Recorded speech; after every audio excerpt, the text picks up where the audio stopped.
Birds 365, Mac and Mac, with Ian Cummings from Pro Football Network, one of their draft analysts, one of the best that we had the chance to get to know last year leading up to the draft, which means he's got to know we're going to be asking a couple more times between now and April for him to jump in with us.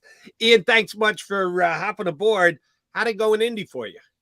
Yeah, so I actually wasn't in Indy personally, but covering it remotely was fun, man. I mean, every year the NFL Combine provides a lot of interesting nuggets and, new revelations for prospects. And of course, I mean, all the testing, some crazy performances. Anthony Richardson, obviously the headliner there, but at every position you had risers that were, coming off the board. And I know PFN had NFL guys down there talking to, executives, the podium. So much information to sift through, man. But that's what we signed up for in draft season. So it's a fun time. Yeah, it's Ian season. Good to see you, buddy. Good to see. Sorry about the technical difficulties again. I remember last year, I think we had some as well. So I don't know what it is, but hey, we got it going. So we're good. All right, good to see you. I want to start at cornerback because I want to start with the Eagles. A lot of people have focused on corner with them at number 10 overall, and they haven't taken a corner in the first round for 2 decades now, but they wanted to take a corner a couple years ago. They were really excited about JC Horn, really excited about Patrick Surtain. Didn't work out for him. They ended up trading up, getting Devontae Smith. So what I want to do is, when you look at the top corners in this draft, how do they compare to players like Horn and Patrick Surtain? Are they that good, or are they at that level? Because if the Eagles don't have that type of prospect, they're probably going to look in a different direction. Yeah, I think there are 2 guys that you could consider at number 10. I won't say that there's a guy who's in the tier of Horn or Surtain because I think those guys were really a cut above. I mean, those guys were true blue chip corner prospects, and we've seen both of them pan out as phenomenal starters in the NFL. But there are 2 guys I'll throw out there. One is Christian Gonzalez from Oregon. The other is Devin Witherspoon from Illinois. I think those are the guys who if you're thinking at corner of 10, those are the guys that you would consider. Christian Gonzalez is about as close to as you'll get to Patrick Surtain in this class. I mean, the size, speed, athleticism that he possesses is really impressive. I mean, he tested extremely well at the NFL Combine, which you watch the tape, it's no surprise to anybody. He's got length. He's got really good fluidity, really good, stride quickness and explosiveness out of his breaks. But some of the transitions that he makes, maintaining his strides in space and blanketing receivers, the guy just moves differently. I mean, it's rare for a guy to be so sudden and fluid at his size. And then at the same time, he's got great zone awareness. He's got great ball skills. And he's adaptable in zone. That's one thing that I really like about him. There was a play, I can't remember who it was against, but he was covering a drag route, moving to the right side of the field. And he saw a receiver streaking upside on the boundary. And he kind of peeled off his route and turned upfield and made an adjustment in stride and picked off the pass. That's what you're getting with him. I think a really, really strong combination of mental acuity and athletic gifts, and the very strong combo. I don't think he's as physical as a Horn or Surtain, but definitely the size speed is there. And then Devin Witherspoon, he is physical, man. I mean, you watch him play in run support. He lays the wood downhill. He's very chippy and aggressive in coverage. He'll blanket guys. He'll stay in their grill. But he's a very high energy athlete too. He doesn't quite have the size and length that Gonzalez has, but with Witherspoon, you're still getting that speed, that explosiveness, and that ability to disrupt the catch points. So, I think both those guys provide something, that you want at 10. I don't think either one is at that caliber of prospect that Surtain or Horn was. And then another factor to consider is that this cornerback class is extremely deep to the point where, if you think you have a bigger need at 10, maybe you pass up corner and take a few guys later on because there is depth to capitalize on. All right, it is Ian season. It is mock season. Everybody's putting up mocks, adjusting mocks, which is only fair. You put a mock out 2 months before the draft, you sure as hell can change it between now and the week thereof. But I'm always interested in just your overall ranking of players, not trying to fix needs with teams and the like. Do you have a top 25, top 50, top 100 ranking as of right now, Ian? Yeah, I do. It's always in flux. It's always fluctuating. I think, the most important part of the draft cycle at this point is reevaluation, right? At this point, you've done most of the groundwork from a tape perspective, but you never want to be too boxed into an outcome, right? So I think that's part of it. I do have a February big board. I'll try and pull it up here while we're talking, but it's always open to reevaluation. That's what I'll say about it. All right. Well, hopefully you get it pulled up because there's one particular play I want to ask you about because people are talking about him here in Philadelphia. And this is where everything else in the draft comes into play like team's history and need. Where is Bijan Robinson rank in your just straight evaluation talent level of those who are eligible for draft this year? I had a feeling you were going to ask about Bijan. I was like, he's probably going to ask about Bijan. He's actually, it's interesting. Yeah, he's my second overall player. Second. Yeah, okay, now here's the thing. High. Here's the thing. My board does not account for positional value. Right. That's why I asked it. That's up to the teams and the coaches, to discern, how high are we willing to take a guy like a running back, right? So that's the thing though. That's why I try to not account for positional value, is because I want you to know how good Bijan is. So if you are willing to take him there, I'll say that's a reasonable outcome for you. I think ultimately, for a team like the Eagles, they do have some needs that they're going to have to address. They got roster turnover coming at positions like edge and defensive tackle and corner that are more important intrinsically than running back. But, you get to number 10 overall and, you want to know if this guy is talented enough to at least consider. And I think Bijan is talented enough to at least consider there. Do you want to take him there? That's up to you. But, looking at, just his profile as a runner, man, I mean, 5'11", 215, he's got good athleticism. He showed that at the NFL Combine. And I think it wasn't even a question mark for him. It was more of, we're not sure he's elite here. But then he proved he was at the NFL Combine, because you look at the tape and he's so good at everything else. I mean, the vision, the creative instincts, the ability to offset defenders and manipulate space at his size is uncanny. I mean, you don't see that every day. And then once he's at the second level, he finishes with physicality. He'll bounce off tackles and stay on his feet. He's a phenomenal receiving threat. There's not a ton, there aren't many holes that you can poke in his game. And that's what's so exciting about him. Let me just do a quick follow-up, then Johnny jumps in. Mm-hmm. Give me your top 3 or 4 running backs in order. Bijan number 1. How big is the drop-off to 2 to 3 to 4? Yeah, the drop-off, Bijan is obviously the number 1 guy. At number 2, I've got Jahmyr Gibbs at 16th overall, so he's my next guy up.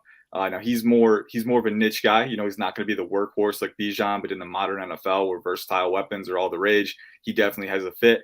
And then going down further, I don't think I have the next. The next running backs for me are outside the top 40. And I think RB3 is Tank Bigsby, and right after him is Kendre Miller from TCU. So you're underrating Zach Charbonneau. I'll tell you right now, Cummings, he's going to be a stud back in the NFL. He's physical. I think he's in my top 100. I gotta scroll down here, but that's the thing about this running back class. It's another position group that's very deep again. So if you're not comfortable taking a running back at 10th overall, don't worry about it, because there's dudes down the line. Yeah, I was talking to Daniel Jeremiah on his conference call, and he had 13 backs with at least 3rd round grades. So I don't know where you are, but we just saw the Kansas City Chiefs win a Super Bowl with a 7th round rookie running back being sort of the bell cow. I gave you the comparison with the cornerbacks. There was one running back, the Eagles. We all know their history, so I'm going to have you put on the Howie Roseman hat. They considered one running back in my time covering this team in the 1st round, and that was Christian McCaffrey, way back in 2017. And they did that because of his receiving skills more than his running skills. Not that he's not a great running back. You just mentioned Bijan. I know this is probably unfair. He's a great receiver. Not that good, is he? He's not Christian McCaffrey good as a receiver. Yeah, I think with a receiving threat, there's a lot of different elements to take into account. It's a tiered evaluation, right?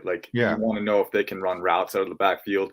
You want to know if they can split out wide, in motion a little bit, because that gives your offense another element of dynamic, dimensions that they can add to it.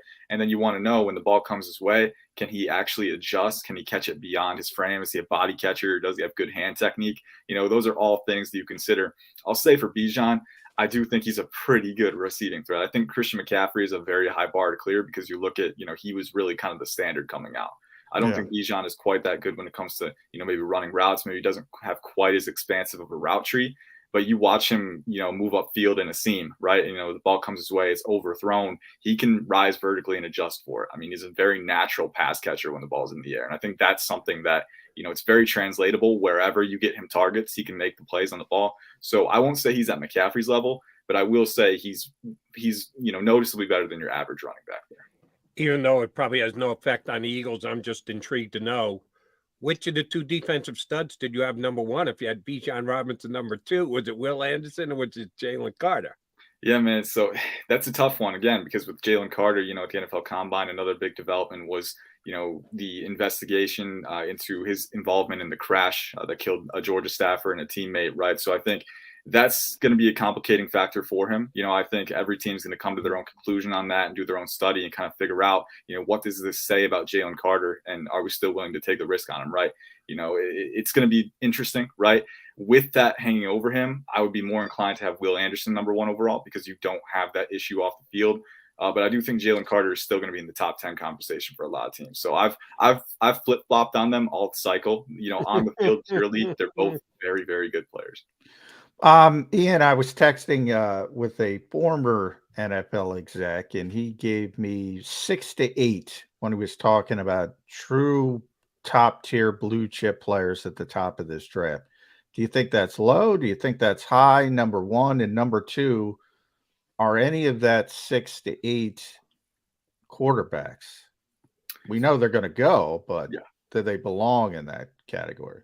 Yeah, that's the kicker, man. I mean, that no matter what, the positional value of the quarterback is going to trump everything else, right? And we see that every year. Yeah, well, until last year, where one was taken in the first round, nobody else was taken in the third round. So every once in a while, the NFL does stick its head up and go, yeah, sorry, not this year. No matter how much we emphasize quarterback play, if you're just not good enough, you're not good enough. Mm-hmm.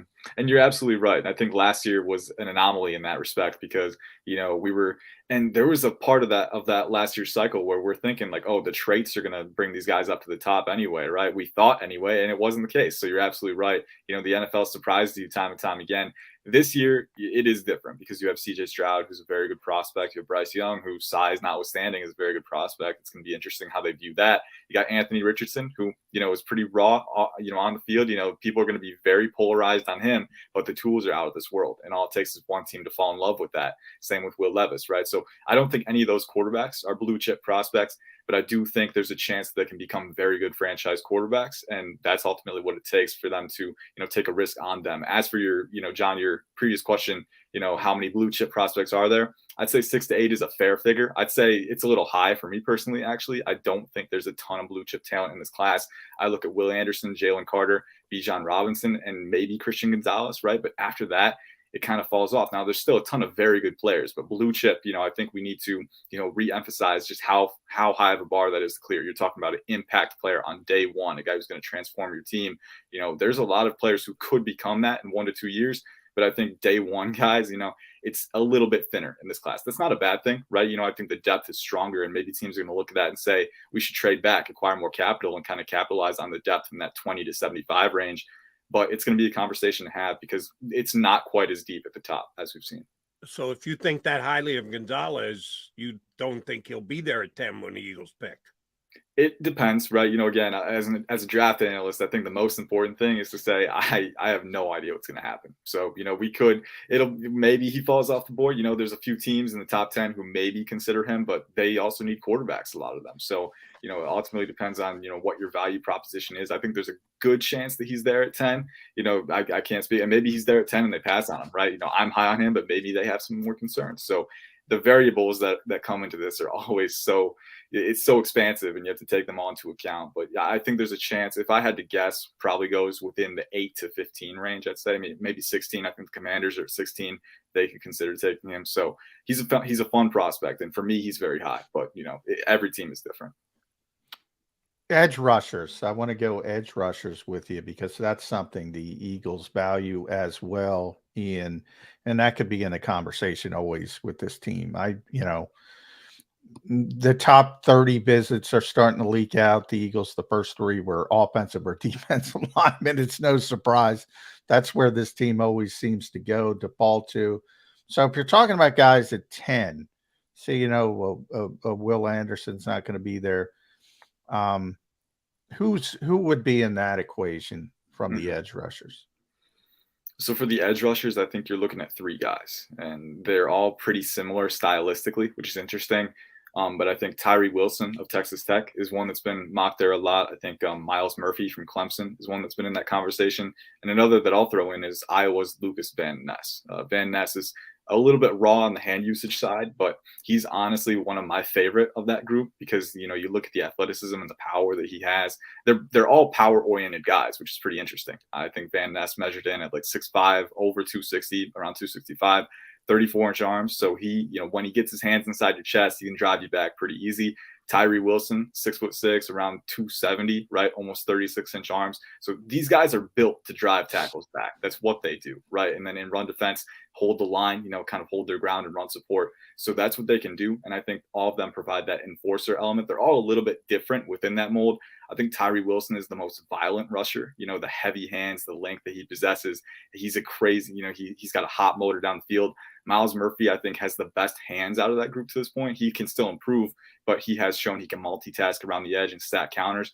And then Lucas Van Ness, to me, why I'm so excited about him is that if you're a taller guy, usually sometimes you struggle to acquire leverage, load your hips, and get under your opponent's pads. I think he's the most natural when it comes to doing that, and that helps you apply your length and explosiveness, the most efficiently. So I'm a big fan of all those guys. I think they'd all bear consideration there. They're all those power-oriented guys with the tools to mold. There are a few others, but I think ultimately, once you get past that group, you're thinking maybe we should trade down or wait for them at 30. All right. Speaking of trading down and giving Howie Roseman some wiggle room, let's say top half of the draft. So the Eagles are right now at 10. They would trade down, but not drop out of the first half. So somewhere between 10 and 16. Is there a safety that merits that kind of consideration? A top 16 value player at the safety position? Because both Eagle safeties are free agents this year. We're assuming they're bringing at least one back. But what happens if they both find greener pastures elsewhere? I know Howie doesn't like to draft for need, but if you tell me he's a top 16 value, then you're not drafting for need. You're drafting for value. Is there a safety in this year's draft? If I remember correctly, all three of us kind of agreed. We love Kyle Hamilton in last year's draft. Is there a guy like that in this year's draft? There's not a guy like Kyle Hamilton, unfortunately. I didn't think so. Yeah, just straight up, there's not a guy like. I mean, last year's safety class was very strong. I mean, I had three guys in my top 10 with Kyle Hamilton, Lewis Seen from Georgia, who unfortunately had that season-ending injury with the Vikings, and then Daxton Hill, who's going to be the heir apparent to Jesse Bates in Cincinnati, right? So last year's class at safety was abnormally strong, and I think what we're seeing this year is kind of swinging the other way, not quite. But there is one guy I really like, Brian Branch from Alabama. He didn't test quite as well as we expected him to, but I think the functional athleticism on tape is very strong for him. The only question is, where are you going to fit him, right? Because he played in the slot a lot at Alabama, and the Eagles do have Vontae Maddox. He only played 9 games this past year, but if he's coming back into that role, then maybe Brian Branch is a little redundant, right? So I think that's going to be the conversation to have. He can play safety if you want him to. He can drop back into 2 high, play in zones and kind of manage space on the back end. He's a phenomenal playmaker when the ball comes his way. He's physical. He plays up to his competition. He's fluid. Very, very free as an athlete in short ranges. So I'm a big fan of Brian Branch and what he has to offer. He's, one of those top defensive backs for me, but to consider him at 10 for the Eagles, who might not have a, confined role for him, I would. Well, no, the way you're describing him sounds like an Eagle safety exactly to me. Right. Yeah. Johnny that's Mack exactly tells me if you can't cover, you can't play safety for the Eagles. No. Yeah. I mean, that Fangio scheme, man. He's the thing with Brian Branch is that, you need to know where you're going to play him. And that's the thing, again, he played the slot a lot at Alabama. He can man up, he can man up, right? He can do it. He's got great off-man technique and he's got great instincts and coverage. It's just a matter of, how high you are on the athleticism too, because I think the short area athleticism is really good personally. I think whenever you see a combine number that, you're not sure, you go and cross check the tape, because combine measurements are very good, but there are some guys who maybe play better on tape than they test or test better than they play, right? So you need to look at how it translates. Brian Branch to me is a better playing athlete than he tested. And I think the long speed is a little bit of a concern too. So again, it's a lot of factors to take into account. But for the Eagles, especially, there's some safeties who performed well at the combine. Daniel Scott from California is one. Jason Taylor, the second from Oklahoma State, is another. So maybe guys that they consider on late day 2 or day 3 who could go on to become very good players. And we know they coached up Marcus Epps very well. So maybe that's the route that they take. At IC_draft, I think you changed that from the last time. Yep, rebranded a little bit. Nice. Yeah. Follow Ian on Twitter, ProFootballNetwork.com. You mentioned measurables. I want to talk. I'll end it with the most interesting potential top 10, top first round prospect to me is Kalijah Kancey, the kid from Pitt, just because, he's so small. But the league is changing as a whole. He's so explosive. There's the obvious comps with Aaron Donald because he's a Pitt guy. I don't want to go that route. I think it's unfair for anybody to compare anybody to Aaron Donald. Where do you have Kalijah Kancey? Yeah, so he's in my top 50 for sure. He's up there. I think he's another one kind of like Branch. You need to know what role you're going to use him for, right? Because he can't do everything. And that's the issue with him. I overestimated his length a little bit. I thought he was going to measure in maybe close to 32. He ended up being under 31. But so the size is definitely, here's the thing, like he was around 6 foot, 270, I think, 275. And that is very small, a defensive tackle. If you have good proportional length to counteract that, that helps a little bit, but he doesn't have that either. So, it's one of those things where offensive linemen, they can get your hands on you easier. And once they do, you don't have as much mass, so they can move you more easily. And so for Kalijah Kancey, that's going to be something that he's going to work against at the next level very often. And that kind of complicates his role, especially in run defense. You saw in run defense, if you're asking him to penetrate and deconstruct blocks, he can do that. But if you want him to hold his ground and kind of prevent displacement, he's not a guy who's going to be able to do that on the interior, right? Now, I do think, you mentioned the athleticism. He's extremely athletic, and not just athletic, I think flexible too. There were a lot of reps, pass rushing reps at Pitt where he used ankle flexion to pry past the block, invade those tight spaces. And he's got really, really good flexibility as a defensive tackle, enough where I think, along with his explosiveness and short area twitch, he's an extremely high energy rusher as well. I think you could shade him to 5-tech on some reps, maybe on run defense reps, shade him to 5-tech where he has the size to hold up a little bit better. For Kalijah Kancey, with a guy as unique as him, I don't want to confine him to defensive tackle, because maybe you can move him outside in certain situations and allow him to kind of play to his strengths a little bit better out there. But on pass rushing reps, for sure, keep him at 3-tech or 4-eye and let him work one-on-one against guys. You want to have a nose tackle alongside him, which Jordan Davis projects pretty well into that role, eat up blocks and allow Kalijah Kancey one-on-one opportunities. I do think there is a role for him, but I think you need to be flexible because he's so unique. And that's going to be the issue for some teams. At a certain point, if you're willing to take him, if you have a vision for him like that, move him around a little bit, you could be successful. But it's one of those things where you got to know what you're doing, because if you just throw him out there at 3-tech, on every rep, it's going to be up and down for sure. All right, last one for me, Ian, and I'll let you do a little bragging here. Was there a guy this year that you watched on film and it looked good to you? All right, but the tackles weren't there, the interceptions weren't there for the D-back. It wasn't part of a great offensive line, whatever, but you saw something and you liked what you saw, and it just didn't show on the stats, on the analytics this year. And he got invited to Indy, and he did something at the combine that you said, yeah, see, that's what I saw. That he put up a time, he did the shuttle, whatever it was, but it confirmed your thought that, all right, doesn't look like he should be a day 2 pick or a day 3 pick or an undrafted, but a guy who you saw at Indy and you said, that's what I saw on tape. I want to preface by saying it's a slippery slope. I don't want to get too caught up in this, because, for every guy like that, there's another where it's like, oh, I didn't see that, so let me look back. Yeah. So, it's always a fun process to go through, but I'll throw out a few names because there are a few guys that I really like that really showed out. One is a guy that I liked this past summer. He caught my eye very early, Tennessee offensive tackle Darnell Wright. He played Will Anderson last year, and there was a rep in run defense where he was good at the Senior Bowl. Yeah, I was impressed by him at the Senior Bowl. Yeah, he was very good at the Senior Bowl. He's one of those guys where, coming into the season, there was some day 2 hype for him. I was really, right away, I was like, I think this guy's got early round potential for sure. And, he's a 5-star recruit out of high school, so it's not groundbreaking, right? But it was really good to see him test well athletically, because I think that was the question that some people had about him being as big as he is, 6'5", 333. Can he move? He can move. I think on tape, he's got really good matching footwork and short area athleticism. Corrective athleticism is what I like to use the term for.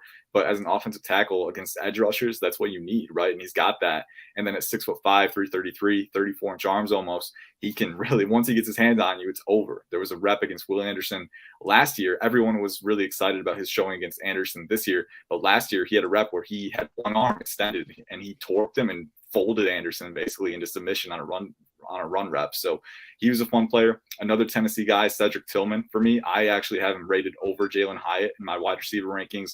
I'm a big fan of what he has to offer. An injury sidelined him for most of this past season, but at 6'5", around 250, or 6'3", around 215 pounds, I think he had a 37-inch vertical, 37 or 38. He had a 4.54 40-yard dash, so explosive, enough deep speed for his size. And, you watch him on tape, he's a very nuanced route runner. He's phenomenal at the catch point. I think Cedric Tillman's going to be a guy who really surprises people with how productive he is right out the bat, because he's a great wide receiver. And then one more, Texas defensive tackle, Moro Ajomo. This was a guy I saw live at the Shrine Bowl, and he was phenomenal at the Shrine Bowl. But he's one of my favorite defensive tackles in the class because of his player type. You look at him, 6'3", 290. So a little light for a defensive tackle, but he's got 34.5-inch arms. So that's phenomenal proportional length. And then he had, I think, a 5.0 something 40-yard dash, 33-inch vertical. So he's explosive. He is very quick off the line. And once he fully extends, he can drive you back so suddenly. He's a fun player. He's a top 75 prospect for me. And, he's been a day 3 guy for a large part of the cycle, but I would take him on day 2. And I think he's going to be a very good pro. And my bad for not reaching out before to get the link to you sooner than we did. You made up for it by giving us all this great information. Ran a little long on the show, but that's okay. We appreciate your coming on and doing as much for you as you did. Yeah, we're going to be talking to you several times between now and the draft, if that's okay. Hey, I'm always down for it, Jody. I am. That is Ian Cummings from ProFootballNetwork.com. Their draft analyst, outstanding insight from him today. We just kind of fell in him. Did you find Ian last year? I think you did, right? Yeah. I'm taking credit for that. As but good now as he was. I glommed onto him as soon as we had him on the show, and I saw how good he was. I said, "Oh man, I need to get this guy on other shows that I do. He's that good." Well, I don't blame you. Yeah, he's tremendous. He is really good. Because there's one thing, he knows all the information, but he can deliver it in a, for the fans in a interesting way. So he does a tremendous job. And the offensive lineman from Tennessee, I already had scouted out for myself, but that Cedric Tillman from Tennessee, injured all year, could be an under-the-radar type guy. That's one that Eagle fans should write down, because the Eagles aren't taking a wide receiver high, but if Tillman is an early day 3 guy because of injury issues, we need to upgrade from Quez Watkins at the number 3 wide receiver position. Maybe Cedric Tillman, wide receiver from Tennessee, is the name you want to keep your eye on. All right, McMullen and McDonald coming back to put a bow on the show.